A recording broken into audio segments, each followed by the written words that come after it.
Now coming to the last part of CNS, that is the psychiatric disorders, depression, mania and anxiety. So here now we start with the easiest ones first. Let's complete them so that finally it gets over. So the first treatment that we discuss is anti-anxiety drugs, right? Now anxiety is said to occur whenever there is a reduction in GABA or an increase in serotonin. These two things can result in anxiety, right? Now it can be because of drug induced also. It can be drug induced, it can be situation induced.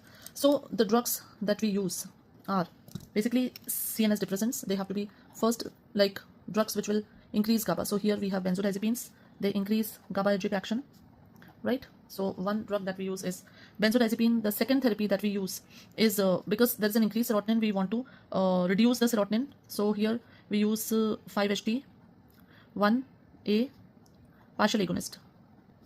And what is that? That drug is Buspirone. Okay. Third, sometimes propranolol is used because it is a beta blocker and it inhibits the adrenaline rush, you can say, and or the sympathomimetic action manifestations of anxiety. So in benzodiazepine, the drug that we use, benzodiazepine the anti-anxiety drug, that is chlordiazepoxide. This is used in chronic anxiety, right? While lorazepam, alprazolam, they are used in short-lasting acute anxiety, right? Oxazepam and lorazepam, they are safe in elderlies and in liver disease also. So these benzodiazepines are most commonly used drugs. You must have seen them also being used. Sedation, cognitive impairment, abuse liability, these are potential limitations. 5-HT1A partial agonist, we have यहाँ पे हमारे पास जो drugs हैं वो हैं Buspirone, then Gpirone and Ipsapirone. These are the drugs which act as partial agonist at 5-HT1A receptor. So they reduce the release of serotonin. Okay. Now in drugs में फ़ायदा क्या है?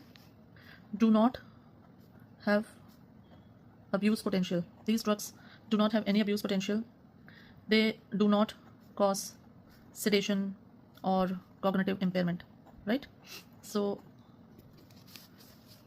now these drugs, they take at least 2 weeks to develop the action, so not effective in acute anxiety, right, or panic attacks, and they are usually used in mild to moderate anxiety states, right? Beta blockers, as we have seen, they are used in to reduce the adrenaline rush. Then what are the other drugs that can be used? So we have hydroxyzine. This is H1 antihistaminic, but it causes sedation because it is an antihistaminic. Then SSRIs like fluoxetine can be used as a drug of choice in panic attacks, right? But benzodiazepines usually are the drug of choice in acute panic. So here, drug of choice for acute management of generalized anxiety is BZT, right? And drug of choice for sustained treatment of generalized anxiety is SSRI. Okay. And in short-lasting acute anxiety, the best drug is lorazepam. So this was about anxiety. The next treatment that we study is mania. Now mania, as you know, it can be unipolar, so that is only mania, and it can be bipolar, so that is basically mania with depression. So manic depressive episodes हो जाते हैं, right? Now mania में the drug, the main molecule that we study is lithium. Lithium is basically a monovalent cation, right? It does not produce any acute effect. So this thing should be clear that it does not have any acute effect. So it is not to be used in acute mania on prolonged use. Prolonged use per, it basically then causes mood stabilization, and so it is found usage in mania, right? What is the mechanism of action? It is very important to understand the mechanism of action.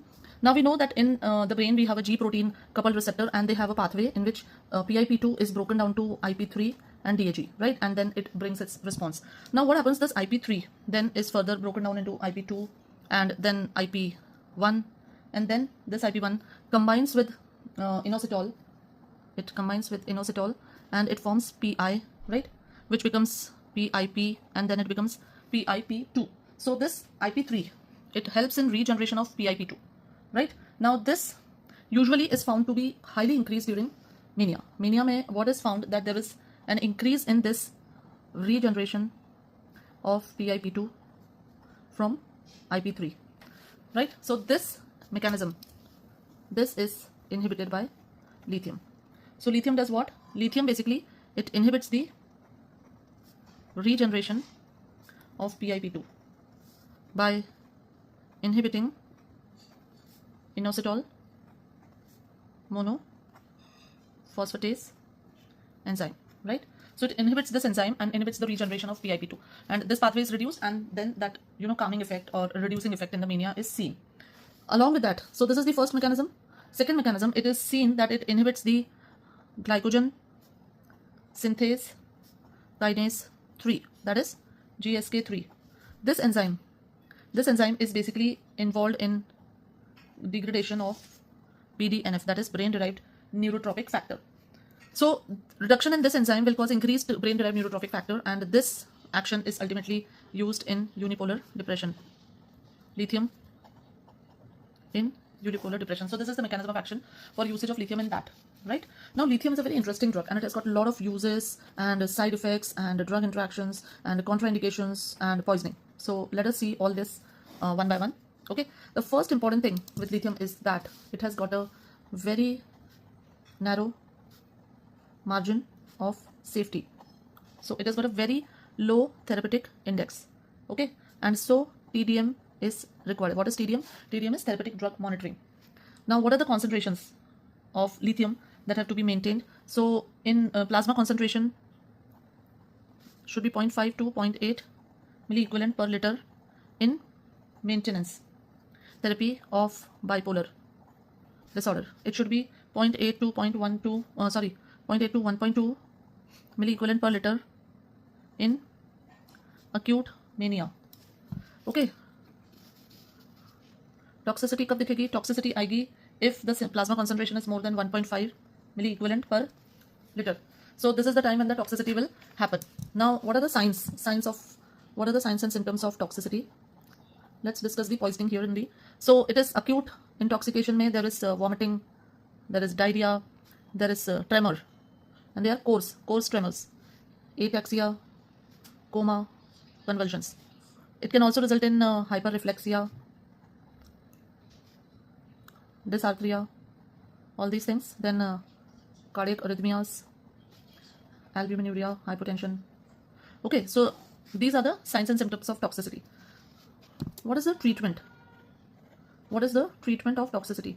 Now the bad part is that we don't have any specific antidote. There is no specific antidote for lithium toxicity. The only thing that we can do is dialysis, right? When levels are more than 4 milliequivalent per liter in acute overdose and more than 1.5 milliequivalent per liter in chronic. So this is the detail about the plasma margin of safety. कितना concentration होना चाहिए maintenance के लिए? 0.5 to 0.8, acute में 0.8 to 1.2. More than 1.5 toxicity starts happening. Dialysis to be done when the concentrations in acute poisoning are more than 4 and in chronic poisoning are more than 1.5. And lithium is the drug in which we have to do the TDM monitoring. So TDM is very much required in lithium. Okay, now let us see other things about lithium. So it is the drug of choice for prophylaxis of bipolar disorder. It is used in the prophylaxis, right? Then it is only drug which has documented anti-suicidal properties, right? Then acute mania. Acute mania mein usually it is not beneficial. Can be used with benzodiazepine like lorazepam. Can also use olanzapine if benzodiazepines are not effective. One important thing, interaction. Diuretics, they precipitate toxicity of lithium. And why do they precipitate the toxicity? Because what am I writing? Because they reduce the renal clearance of lithium. They increase the absorption of lithium. This we all know that diuretics, because lithium behaves like sodium. Okay, I'll write it here. Lithium behaves like sodium. So that is why with absorption of sodium, lithium is also absorbed. Then it increases leukocytes, causes tremors. This we have seen. Causes hypothyroidism. Then it causes diabetes insipidus. So इसमें दो चीजें can be used in SIADH, syndrome of inappropriate antidiuretic hormone. So in that, lithium can be used as a treatment, and diabetes insipidus के लिए drug of choice is amiloride for lithium induced diabetes insipidus. Okay. Then a very important thing, if you give to a pregnant lady, it can result in a heart deformity, that is Epstein's anomaly. Okay, so lithium is not to be used in pregnancy, totally contraindicated. Then it can result in acne and weight gain. Can also result in elevation of T waves. Now what are the other drugs which are used in mania? So सबसे पहले तो आती है Carbamazepine and Valproate. They are used in bipolar disorder. Can also be used in acute mania. And Valproate, we have seen, is the drug of choice in rapid cyclers. Rapid cyclers कौन से? More than 4 in a year. ठीक है? Then second we have lorazepam. Can be used in acute mania. Combined with the lithium. Olanzapine and other atypical antipsychotics. They can be used. Then we have lamotrigine. Can you see? Sorry. Lamotrigine is specifically used in depressive phase of bipolar disorder. Right? This is first agent approved by FDA for bipolar without an indication for acute mania. Okay, so please remember this, that we have Valproate used in rapid cyclers, then lamotrigine specifically used for depressive episodes in bipolar disorder. So these are very specific questions, and they can be asked in the exams as MCQs also. So they are very important. The next disorder that we come is depression.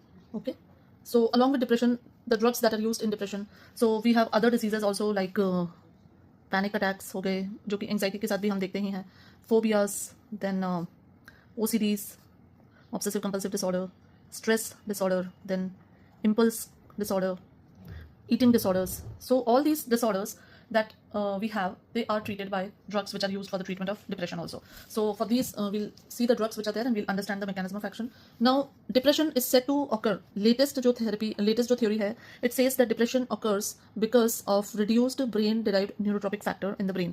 Because this BDNF is said to regulate the neural plasticity and neurogenesis, right? So a deficiency of BDNF results in depression, right? So now it is said that continuous use of 5-HT and noradrenaline reuptake inhibitors, there is an increased BDNF. Chronic activation of the receptors with the continuous use of these drugs, reuptake inhibitors, increases the BDNF, and so it treats the depression, right? So this is first thing. Second thing, just now we saw that lithium causes reduction of glycogen synthase kinase 3, and this is the enzyme which degrades BDNF. So BDNF का जो degradation है उस enzyme को हमने inhibit कर दिया, and it results in increased BDNF, and so lithium is used in unipolar depression also, right? So this these are the various theories. One, like the best hypothesis which is usually seen is that depression results because of decreased noradrenaline and serotonin in the brain, and drugs which increase the activity are called as antidepressants, right?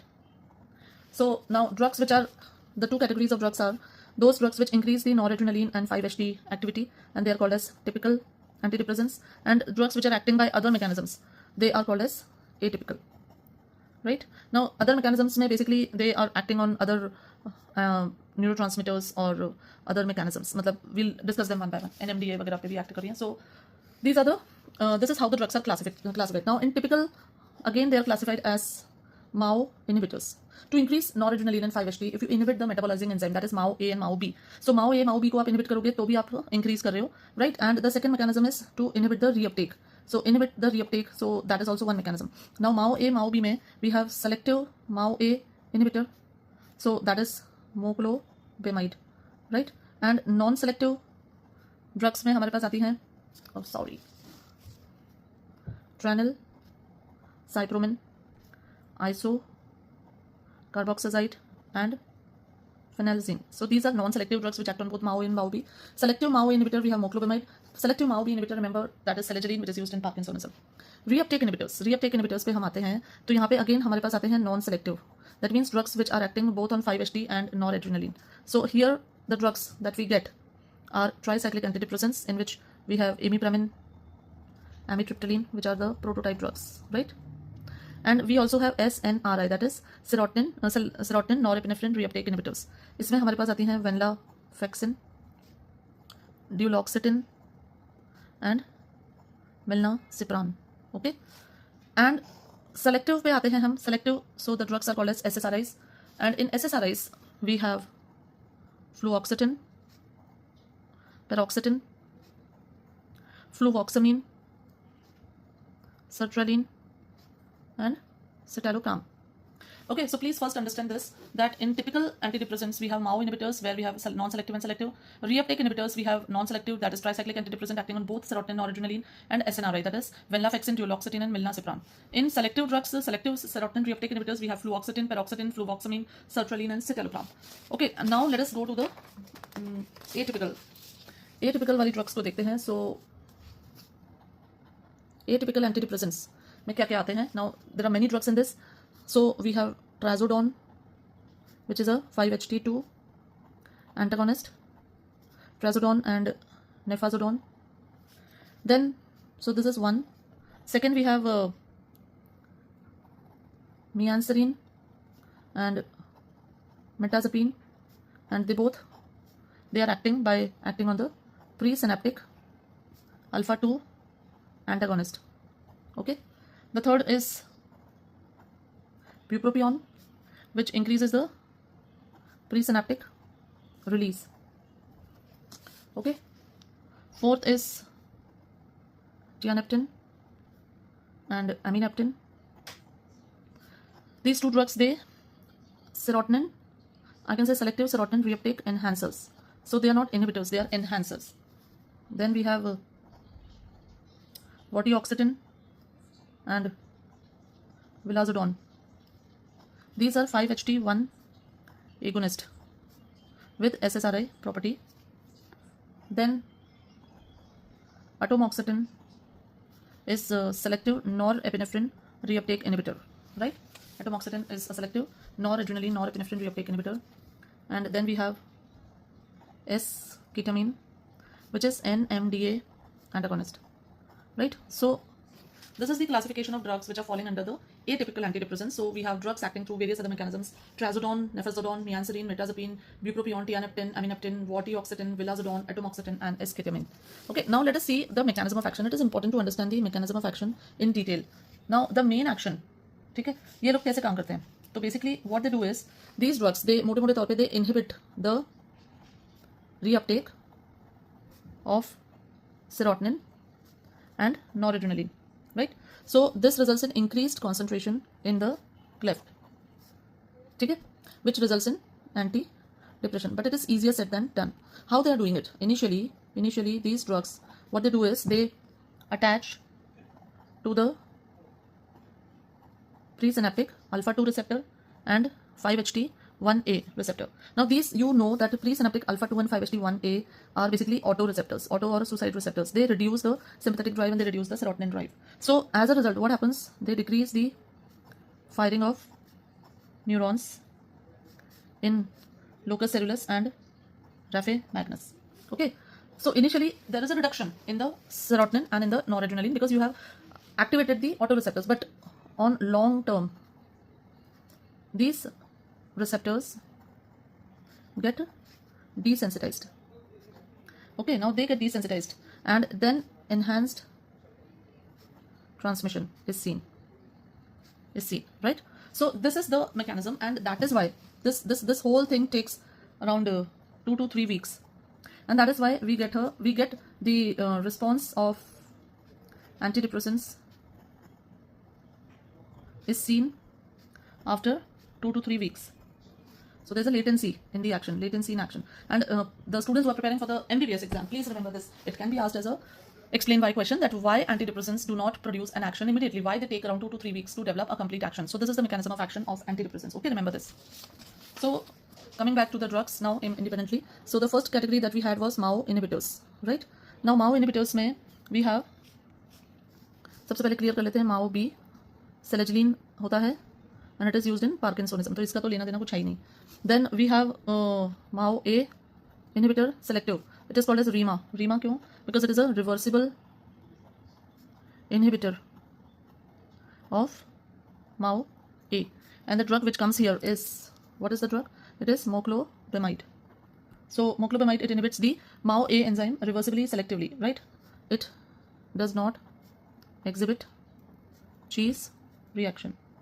So it can be used as an alternative. Now what is cheese reaction? What happens? Now when we give non-selective MAO inhibitors, जब हम दे रहे हैं, so these drugs, they basically again take 3 to 4 weeks to develop, and they basically inhibit the enzyme metabolism, right? And so increase the amount.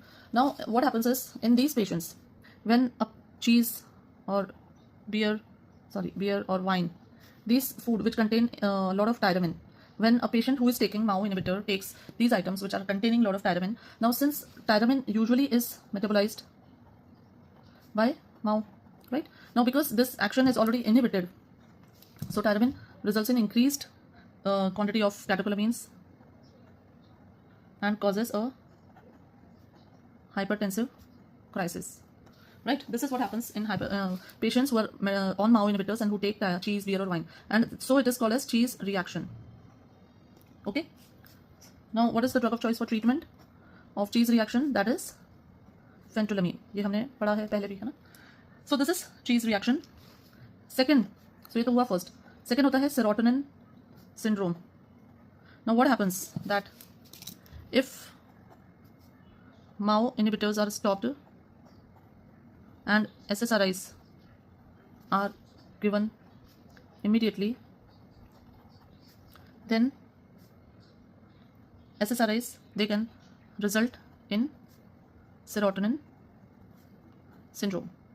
Now हो क्या रहा है, देखो MAO inhibitors basically metabolism of catecholamines को stop करके रखे थे.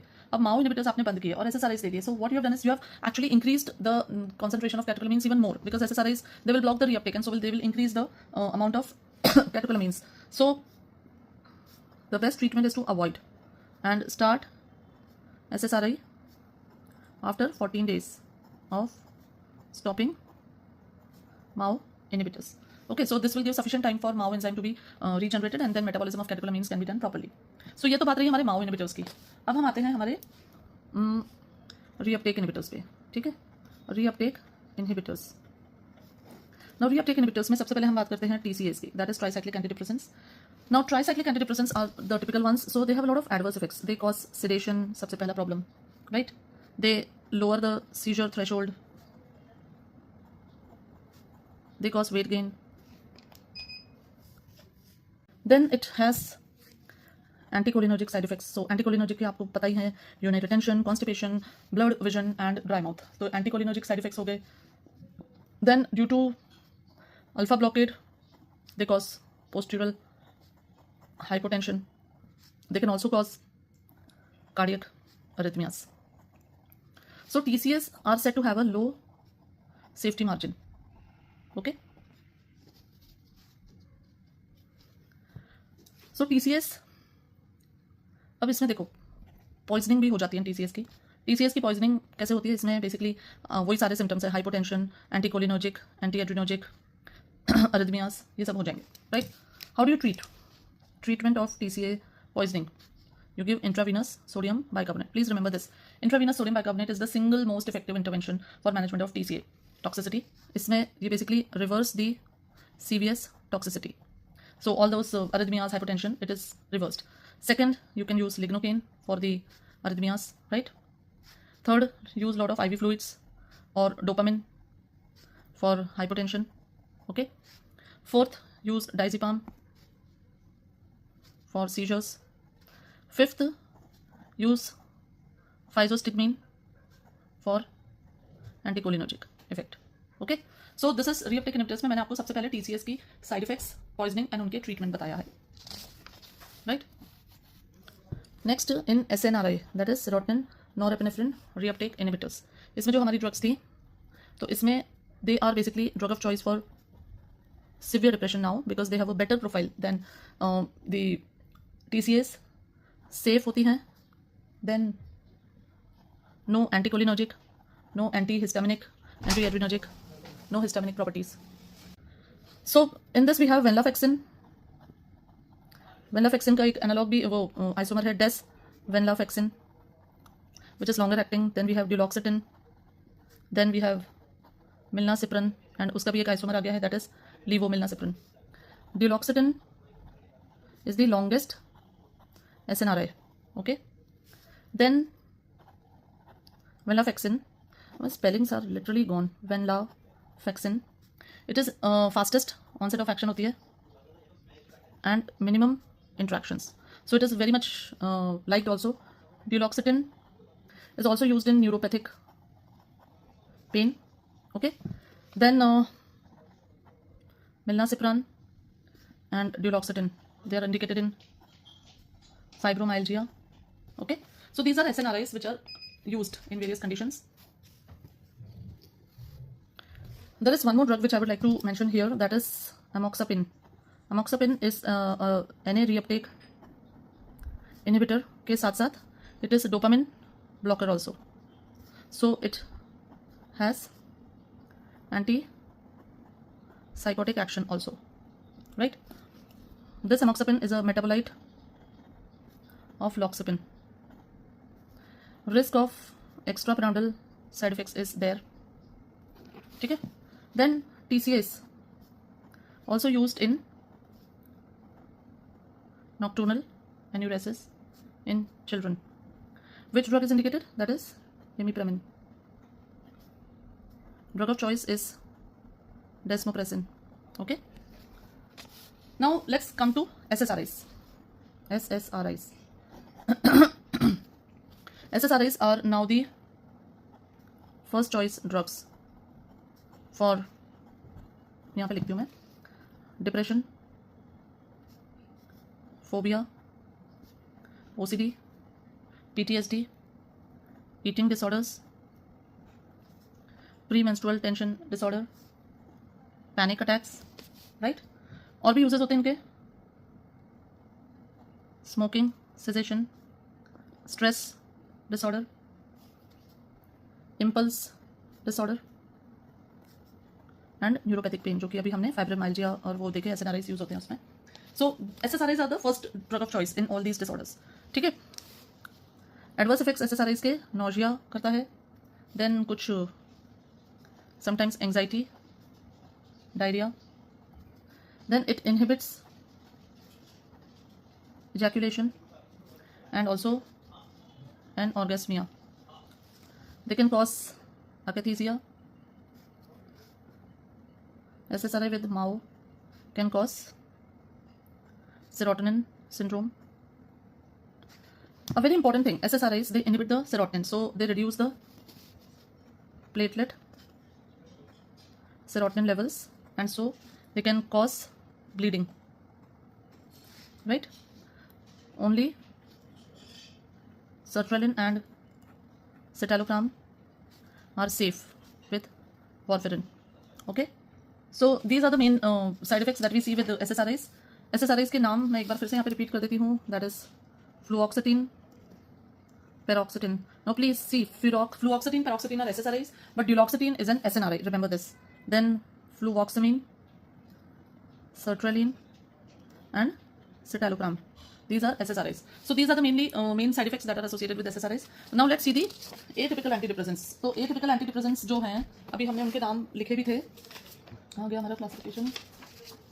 Okay. सो atypical antidepressants में एक एक करके उनको लेते जाते हैं. तो सबसे पहला ड्रग जो था दैट वाज ट्राजोडोन. ठीक है. ट्राजोडोन और उसके साथ था nefazodone. Now these drugs, they are basically 5-HT2 antagonist and also alpha blockers. So these drugs, they produce sedation, and a very important side effect is seen with trazodone, and that is priapism, which is prolonged and painful erection, okay, and postural hypotension because of alpha blocker. So this is trazodone. Second, we have mianserine and metazapine. Now mianserine, it blocks the presynaptic alpha 2 receptors, right, but it increases the seizures and it also causes bone marrow depression. Mirtazapine के बारे में देखो, it inhibits the presynaptic alpha 2 receptors. It also increases 5-HT and Na release due to inhibition, and it increases the serotonin levels also. So it is, mirtazapine is called as, a very special name is given, NSSA, that is noradrenergic and specific serotonergic antidepressant. So कहने का मतलब ये है कि mirtazapine has got very good actions, multiple actions. So this is very a good thing about it. It has got least sexual side effects. Side effects इसके sexual side effects कुछ नहीं होते हैं.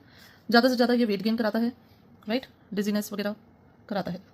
So this is the mirtazapine. Then we have the third drug that we had was bupropion. Now bupropion was a drug which basically increases the presynaptic release and inhibits the uptake also, right? Then bupropion is metabolized to amphetamine. Bupropion is mainly used in smoking cessation, right? It can precipitate seizures. So bupropion mainly अपन ने पढ़ा है that it is used in smoking cessation.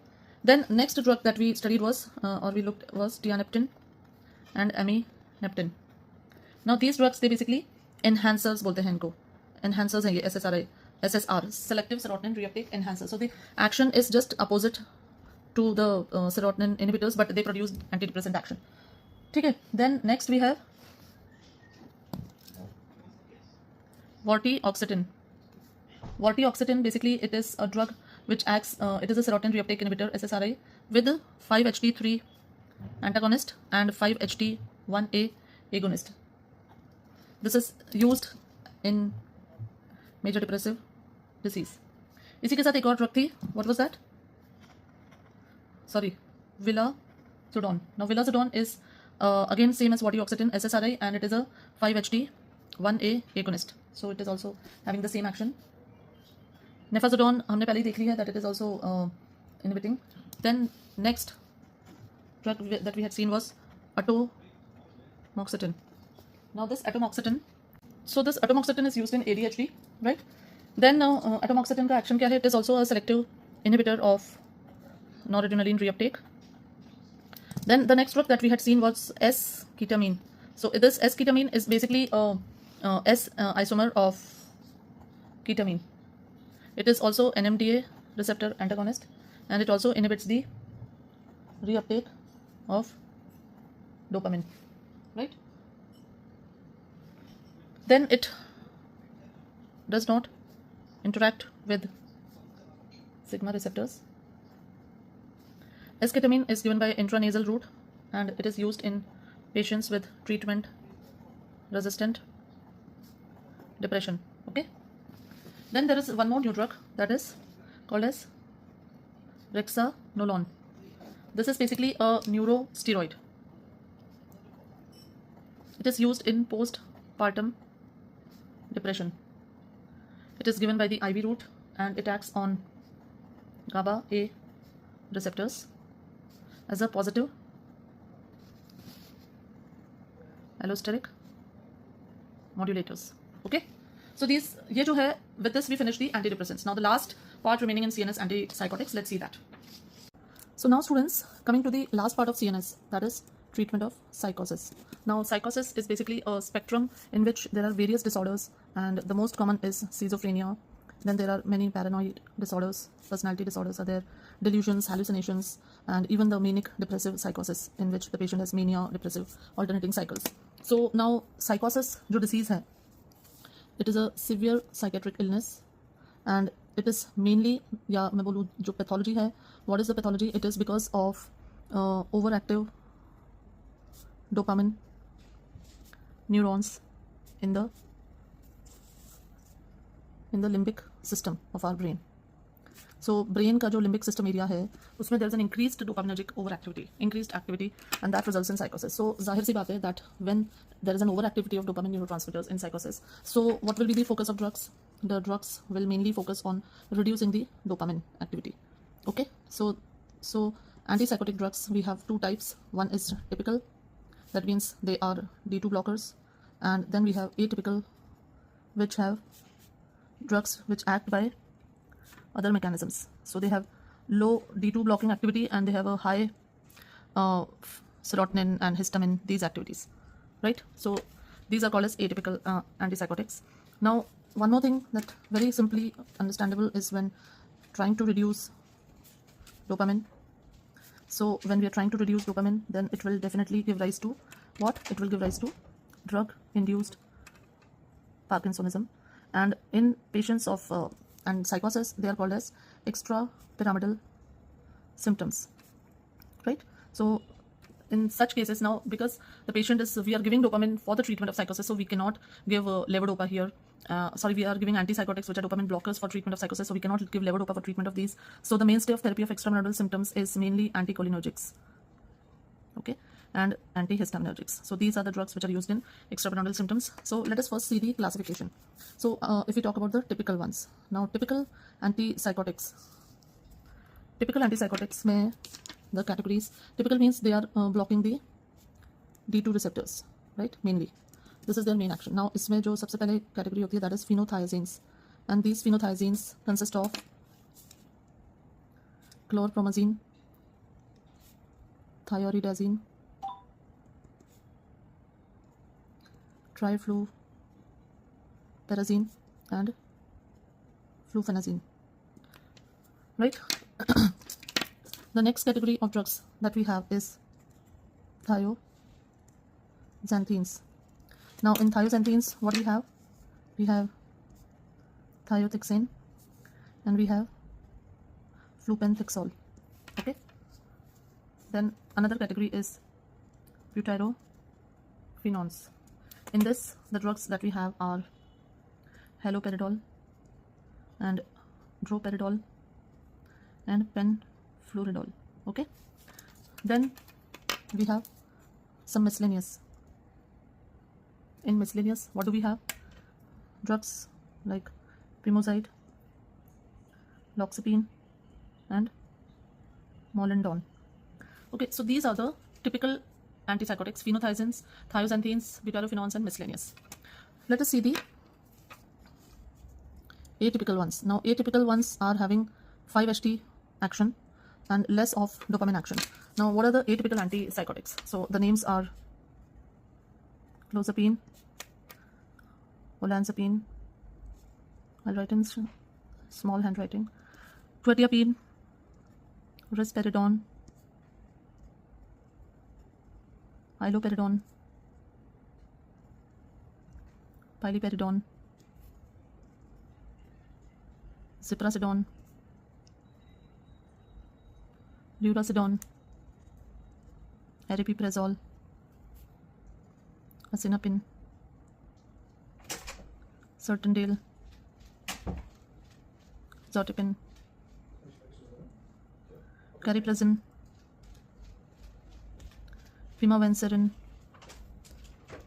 zolpidem, and lumateperone.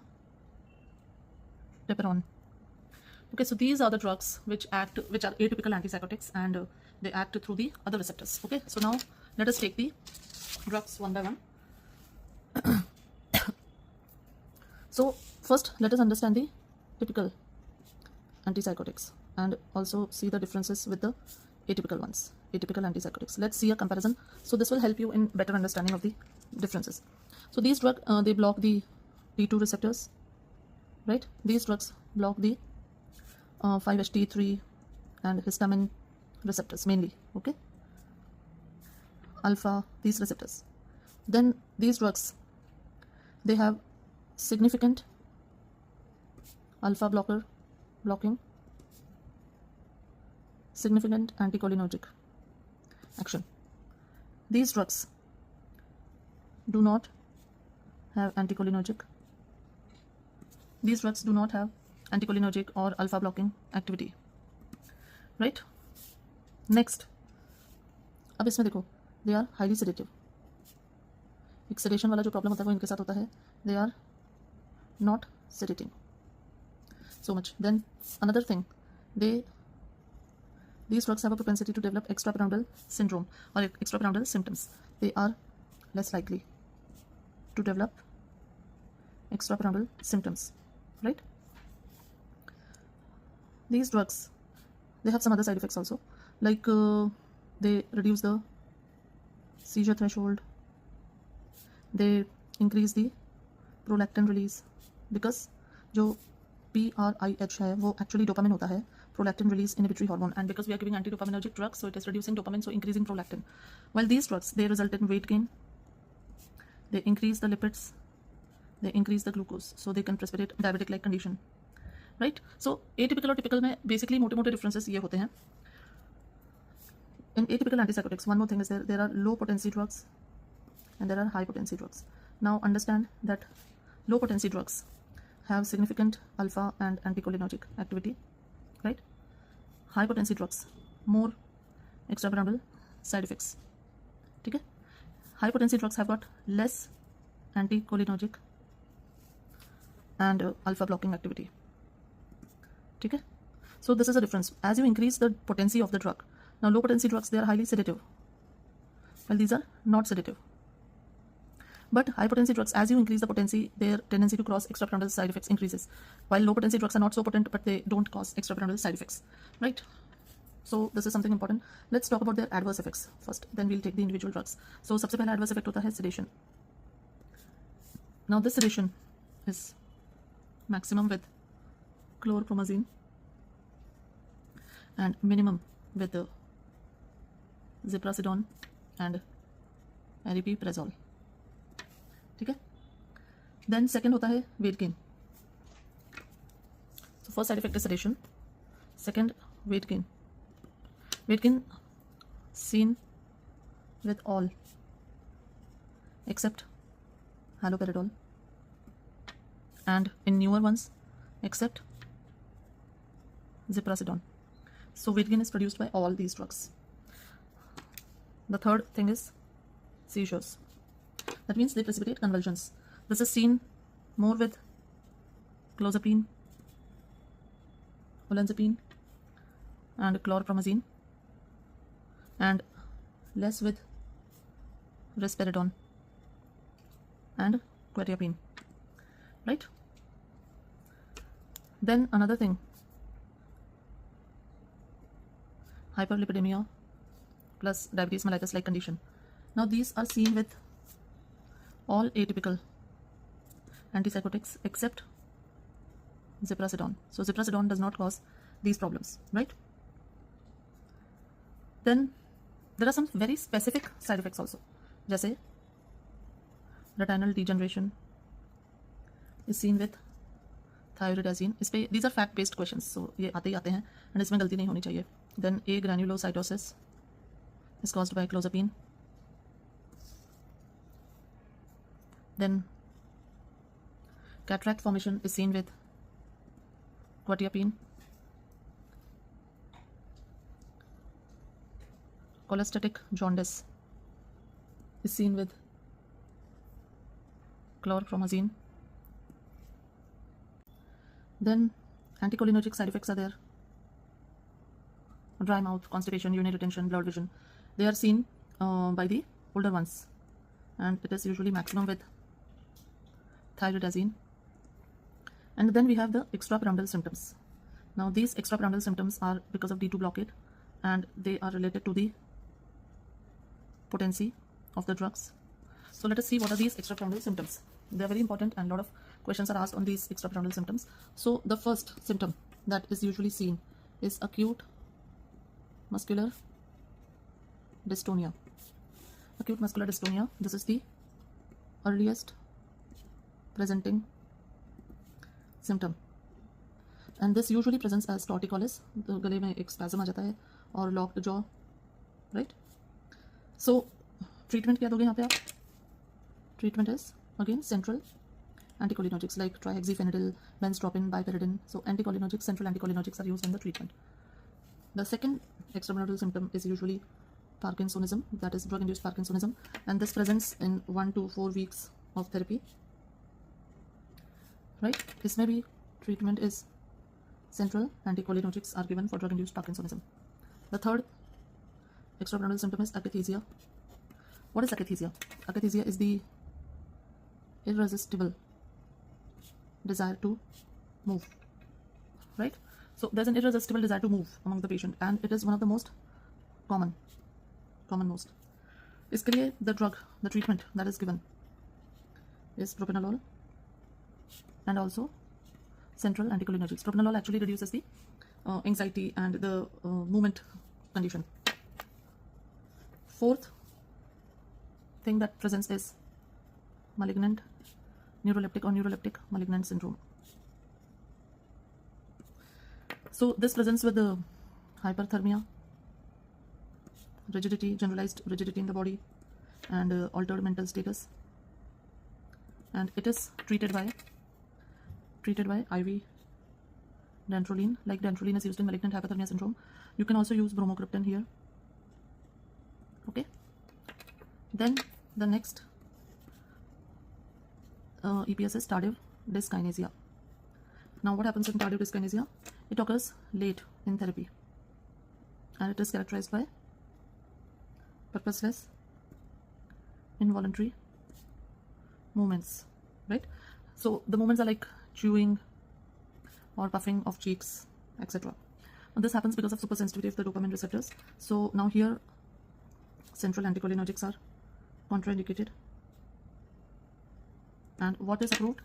A drug which is VMAT inhibitor, that is valbenazine. This is approved for tardive dyskinesia. Okay, so these are the EPS, extrapyramidal symptoms. Acute muscular dystonia earliest symptom होता है, use central anticholinergic. Parkinsonism 1 to 4 weeks of therapy में आता है, again anticholinergics. Akathisia is an irresistible desire to move, then propranolol is used here. Malignant neuroleptic syndrome, use dantrolene. Tardive dyskinesia, central anticholinergics contraindicated, here we use valbenazine. Okay, now let us take drugs individually. So the first drug that we take here is thyroidazine. So thyroidazine is an old drug, right? Now it has got, coming to individual drugs. Now thyroidazine, basically it has the least incidence of extrapyramidal symptoms, right, among typical antipsychotics, because it has got a low potency. It is a low potency drug, but because of alpha blocking activity, it causes, what is it? It causes inhibition of male sexual, it inhibits the ejaculation, then it can cause cardiac arrhythmia, it causes retinal damage. So this is about thyroidazine. Then second drug that we talk about is haloperidol and trifluperazine and flufenazine. Now these are basically high potency drugs, right? So they have less alpha blocker, they have less anticholinergic, less sedative, but a higher tendency to cause extrapyramidal symptoms. Then there's a drug penfluridol. It is the longest acting antipsychotic drug. Another drug is there, pimozide. Now pimozide is a drug which selectively blocks only D2 receptors. It does not have any action on, no action on alpha and cholinergic receptors, right? But this has a risk of QT prolongation. So this has a risk of causing that arrhythmia. Next drug that we study is clozapine, right? Now clozapine is an atypical antipsychotic. It has got main action is on 5-HT, 2 alpha adrenergic and D4 receptors. Okay, clozapine के बहुत specific चीजें हैं. It is very interesting. It basically suppresses positive as well as negative symptoms. So it is the first FDA approved drug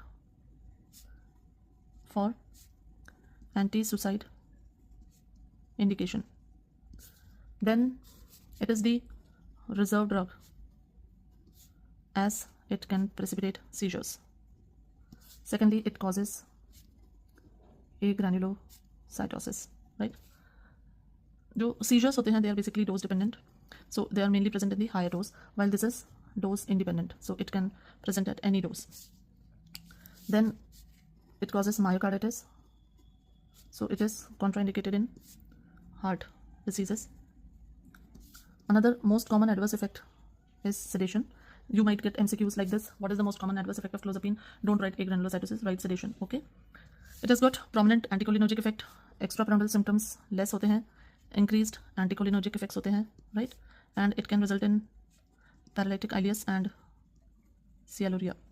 So this is about clozapine. Clozapine is an atypical antipsychotic used in treatment-resistant psychosis because it's got action on both positive and negative symptoms. Next drug that we study is risperidone. Now risperidone की action is found to be mainly on 5-HT2 alpha-adrenergic D2 receptors.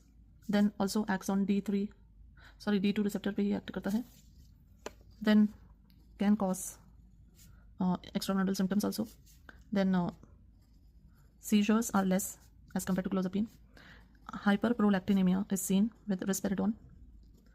Then इसका एक metabolite है that is called as paliperidone that has a lesser risk of metabolic adverse effects, right? Then next we have olanzapine. Now olanzapine is quite similar to risperidone, same as risperidone. Olanzapine is also used in mania and bipolar disorder, right? Olanzapine is also used in that. Then it also can increase the risk of stroke and death in elderly patient. Okay. Next drug that we have is ziprasidone. Now adverse effects में आपने देख लिया है कि ziprasidone काफ़ी सारी चीज़ें नहीं करती है. Does not result in weight gain or hyperlipidemia or new onset diabetes. So this is not seen with ziprasidone. Sedation is less with ziprasidone, but it causes QT prolongation, so carries the risk of arrhythmias, but less risk of weight gain and metabolic side effects, right? Then the next drug that we discuss is quetiapine. Quetiapine causes cataract formation. The next drug that we have is aripiprazole. Now what is aripiprazole? Aripiprazole is basically partial agonist at 5-HT1A D2 receptor and antagonist at 5-HT2A receptors. It is also called as dopamine serotonin stabilizer. Okay. Then